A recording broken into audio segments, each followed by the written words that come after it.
శ్రీమాత్రే నమ. జయ గురు దత్తాత్రేయ నమ. ఈ వీడియోలో మనం మిథున రాశి వారికి మార్చి 1 నుంచి 15వ తారీఖు మధ్యలో జరగబోయే పక్ష ఫలితాలు పరిశీలించినప్పుడు మరి మిథున రాశి అందే వక్ర గమనంలో సంచరిస్తున్నటువంటి గురువు ఈ పక్షం 11వ తారీఖు నుంచి రుజు మార్గంలోకి రావడం జరుగుతుంది. దాని ప్రభావం వల్ల ఏంటంటే ఒక కన్ఫ్యూజ్ మీకు పోతూ ఉంటుంది అన్నమాట. ఈ గురువు మీకు 2 ప్రధాన భావాలకి కారకత్వం వహిస్తూ ఉంటాడు. ఒకటి సప్తమం, 2 దశమం. అందుకనే సాధారణంగా మిథున రాశి లేదా మిథున లగ్నం వారికి వివాహ జీవితం, భార్యతో అనుకూలత, అన్యోన్య దాంపత్యం ఉంటే 100% వాడి యొక్క ఉద్యోగం చాలా అనుకూలంగా ఉంటుంది. ఎప్పటికప్పుడు ప్రమోషన్లతో చాలా సక్సెస్ఫుల్గా ఉద్యోగ నిర్వహణ బాధ్యతలు చేపడుతూ ఉంటాడు. అయితే దశమ స్థానం ఏమాత్రం ఇబ్బంది పడినా, పాడైనా, సరైనటువంటి గ్రహాలు అక్కడ లేనప్పుడు సప్తమ భావం కూడా పాడవుతూ ఉంటుంది అన్నమాట. అంటే ఉద్యోగానికి ఇబ్బంది వస్తే భార్యతో కూడా ఇబ్బంది రావడం జరుగుతూ ఉంటుంది. అసలు మిథున రాశి వారికి సప్తమ స్థానం కన్నా దశమ స్థానం బలంగా ఉంటేనే వివాహం అన్నది తొందరగా ఇన్ టైంలో జరుగుతుంది.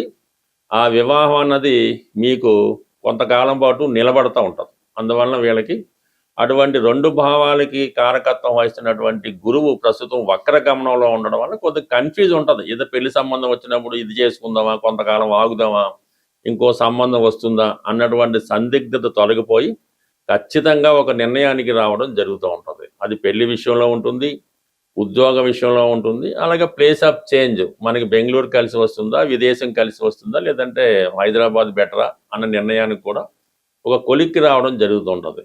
దీన్ని బట్టే మిగతా గ్రహాల గమనం కూడా మీకు దాని ప్రభావం చూపుతూ ఉంటుంది.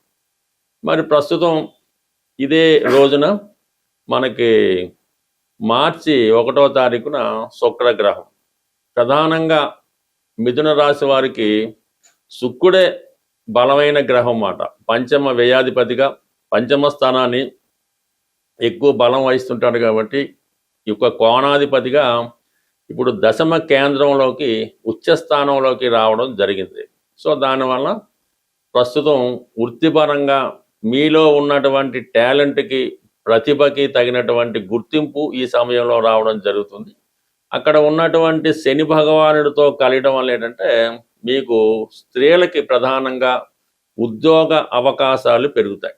ఎవరైతే స్త్రీలు కొత్తగా సినిమా పరిశ్రమలోకి కానీ, ఫ్యాషన్ డిజైనింగ్ సంబంధించింది, లేదంటే నగల డిజైనింగ్, ఏదైనా మోడరేట్గా ఉన్నటువంటి వృత్తులు, స్త్రీలకి అలంకరణకి, డ్రెస్ మెటీరియల్కి, అంటే ఈ బ్యూటీ పార్లర్లు, టైలరింగు, వాటికి సంబంధించిన వృత్తిలో ఉన్నవాళ్ళు వారు కొత్తగా ఏదన్నా పెద్ద సంస్థలో ఉద్యోగం సంపాదించడం కానీ, లేదంటే స్వతంత్రంగా మీరే ఒక సంస్థని ప్రారంభించడానికి కూడా ఇది అనుకూలమైనటువంటి సమయం. ఎప్పటి నుంచి? మార్చి 1వ తారీఖు నుంచి మార్చి 25 లోపల కంపల్సరిగా మిథున రాశిలో ఉన్నటువంటి స్త్రీలకి నిలకడైనటువంటి ఉద్యోగం, నిలకడైనటువంటి ఆదాయం ఏర్పడడం జరుగుతూ ఉంటుంది. అలాగే ప్రధానంగా ఎవరైతే ఈ మిథున రాశి, మిథున లగ్నంలో సినిమా రంగంలో కానీ, టీవీ మీడియా రంగంలో కానీ ఎక్కువగా ఏంటంటే వీళ్ళు యాంకర్స్గా, రచయితలుగా, మీడియేటర్స్గా, రైటర్స్గా ఎక్కువగా ఈ మిథున రాశి అందు ఉండడం జరుగుతుంటుంది. అటువంటి వారి యొక్క విద్వత్తుకి ఇది కంపల్సరీగా గుర్తింపు రావడం జరుగుతూ ఉంటుంది. అంటే గతంలో మీరు తయారు చేసిన ప్రాజెక్టులు కూడా ఇప్పుడు వాటికి డిమాండ్ పెరిగి మీ చుట్టూ నిర్మాతలు కానీ, మిగతా వారు కానీ తిరుగుతూ ఉంటారు. మీరు కూడా ఎక్కువ, గతంలో కన్నా ఎక్కువ ఆదాయాన్ని పెంచుకునే ప్రయత్నంలో సక్సెస్ అవ్వడం జరుగుతూ ఉంటుంది. ఏదైనా వృత్తి మారడానికి మీకు ఏదైతే ఇష్టంగా ఉందో, దేని కొరకైతే ఎదురు చూస్తున్నారో ఆ వృత్తిలో మారడానికి మిథున రాశి వారికి ఇది కరెక్ట్ టైంగా మనం భావించవచ్చు. ఇక ప్రధానంగా చెప్పాలంటే కుజుడు, అలాగే రవి, తృతీయాధిపతిగా కుజుడు, షష్టాధిపతిగా రవి, ఈ 2 గ్రహాలు కలిసి 9వ స్థాన సంచారం వల్ల జాతకుడికి వృత్తిపరమైనటువంటి ప్రమోషన్ లాంటిది రావడం జరుగుతూ ఉంటుంది. కొన్ని అదనపు బాధ్యతలు రావడం జరుగుతూ ఉంటుంది. మీలో ఉన్నటువంటి కొన్ని బలహీనతల్ని తగ్గించుకొని ఇంకా వృత్తిలో నైపుణ్యం సాధించే ప్రయత్నం అని చేస్తూ ఉంటారు. అంటే కొంచెం తొందరగా నిర్ణయాలు తీసుకోకుండా చాలా లిబరల్గా, చాలా స్ట్రైట్గా, నెమ్మదిగా ఆలోచించి ప్రశాంతంగా వృత్తి వ్యవహారాలు నిర్వహించడం జరుగుతూ ఉంటుంది. కంపల్సరిగా వృత్తిపరమైనటువంటి బాధ్యతలు, అభివృద్ధి సమయంలో రావడం జరుగుతూ ఉంటుంది. అలాగే అధికారుల నుంచి కూడా కొంత కోఆపరేషను, కొంత ఫేవర్ ఈ సమయంలో మీరు పొందడం జరుగుతూ ఉంటుంది. ప్రధానంగా మరి ఈ రాబోయే 15 రోజులు రాష్ట్రాధిపతిగా ఉన్నటువంటి బుధుడు వక్ర గమనంతో భాగ్యస్థానంలో సంచరించడం వల్ల మీ యొక్క విదేశ ప్రయత్నాలు ఫలిస్తాయి. అదనపు ఆదాయం కొరకు చేసే ప్రయత్నాలు చాలా వరకు సక్సెస్ అవుతాయి. గృహ నిర్మాణం కొరకు కానీ, కొత్తగా గృహం కొనాలనే మీ ఆలోచనకి ఒక కార్యరూపం ఈ వారంలో, ఈ పక్షంలో రావడం జరుగుతూ ఉంటుంది. అంటే మొత్తం మీద ఏంటంటే ఈ పక్షం అంతా కూడా అటు వృత్తి వ్యవహారాల్లోనూ అలాగే పర్సనల్ వ్యవహారాలను చాలా బిజీగా ఉంటారు. ఏదో ఒక పుణ్యక్షేత్రాన్ని ఈ రాబోయే 15 రోజుల్లో సందర్శించి మీరు చెల్లించుకునేటువంటి మొక్కులేవి చెల్లించుకుంటే ఇంకా మేలైన ఫలితాలు పొందడం జరుగుతుంది. గోచార ఫలితాలు పరిశీలించినప్పుడు కానీ వాటిని అనుసరిస్తున్న వారు మనకి ఏ సమయంలో ఏ గ్రహాన్ని ప్రసన్నం చేసుకుంటే మనకి మంచి ఫలితం వస్తుందో నిర్ణయించుకొని ఆ గ్రహం మంచి స్థితిలో ఉన్న సమయంలో ఆ గ్రహానికి సంబంధించినటువంటి దానం కానీ, జపం కానీ, పూజ కానీ చేయడం వల్ల ఆ గ్రహం మనకు అనుకూలిస్తుంది. ఏదన్నా ఒక గ్రహం నీచ స్థితిలోనో, శత్రుస్థానంలోనో, వేరే బంధన యోగంలో ఉన్నప్పుడు మనం ఆ గ్రహానికి ఎన్ని పరిహారాలు చేసినా పెద్దగా దాని ఫలితం అన్నది మనం పొందలేకపోతూ ఉంటాం. అదే గ్రహం ఉచ్చస్థితిలోనో, మిత్రస్థానంలోనో, స్వక్షేత్రంలోనో బలవంతుడై ఉన్నప్పుడు ఆ గ్రహాన్ని మనం సులభంగా ప్రసన్నం చేసుకోవచ్చు. ఈ విధంగా మనం సులభంగా మన సమస్యలు పరిష్కరించుకోవచ్చు. అంటే ప్రతి గ్రహానికి కూడా అన్ని రకాల ఫలితాలు ఇచ్చే బలాన్ని కలిగి ఉంటాయి. రవి ధనాన్ని ఇస్తాడు, ఆరోగ్యాన్ని ఇస్తాడు. అలాగే ఇప్పుడు ఈ సమయంలో, ఈ పక్షంలో మనకి ఏ గ్రహాన్ని మనం ప్రసన్నం చేసుకోవాలంటే శుక్రగ్రహాన్ని, అంటే శుక్రుడు ఈ 15 రోజులు కూడా ఉచ్చస్థితిలో ఉండడం జరుగుతూ ఉంటుంది.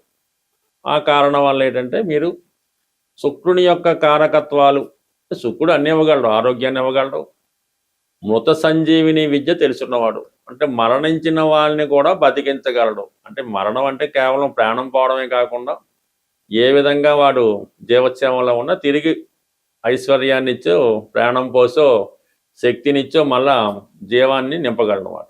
అటువంటి శుక్రుడు మరి ప్రస్తుతం ఉచ్చస్థితిలో ఉండడం వల్ల ఏ రాశివారైనా శుక్రగ్రహ అనుగ్రహం కోసం మరి లక్ష్మీ అమ్మవారిని పూజించడం, సో ఇవన్నీ మనకు అందరికీ తెలిసినవి. అంటే సింపుల్గా పరిహారం పొందాలి, శుక్రగ్రహ అనుగ్రహం పొందాలంటే స్త్రీలని గౌరవించాలి. ప్రధానంగా స్త్రీలని గౌరవించడం, భార్య, చెల్లెలు, వదిన గారు, మదరు, ఎవరైనా సరే స్త్రీలని మీకు బయట వాళ్ళకి అక్కర్లేదు కానీ దగ్గర బంధువుల్లో, రక్త సంబంధికుల్లో మీకు మంచి సౌభాగ్యంతో, అదృష్టంతో ఉన్న స్త్రీలను గౌరవించి వారికి విధి విధానంగా సత్కరించి వారికి పసుపు కుంకాలు, చీర, జాకెట్టు, పసుపు కుంకం, గాజులు, ఈ సౌభాగ్య వస్తువులు ఆ స్త్రీలకి మీరు కానుకగా ఇవ్వడం వల్ల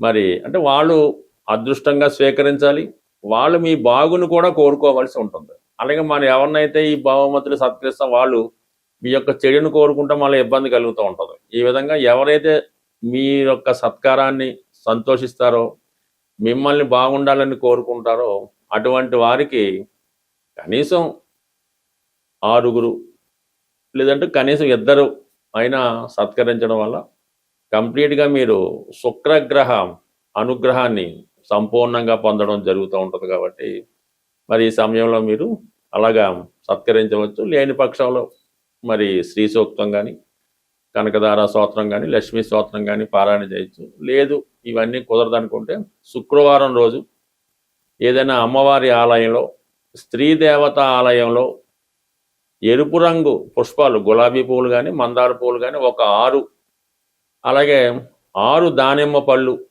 అమ్మవారి ఆలయంలో భక్తులకు సమర్పించడం కానీ మరి అమ్మవారికి సమర్పించడం వల్ల కంప్లీట్గా మీకు ఈ శుక్రగ్రహ అనుగ్రహం వస్తుంది. శుక్రగ్రహం అనుగ్రహం ఉంటేనే మీ యొక్క కాపురం, ధనం, ఐశ్వర్యం అన్నీ అనుకూలించే అవకాశం ఉంది. స్వస్తి.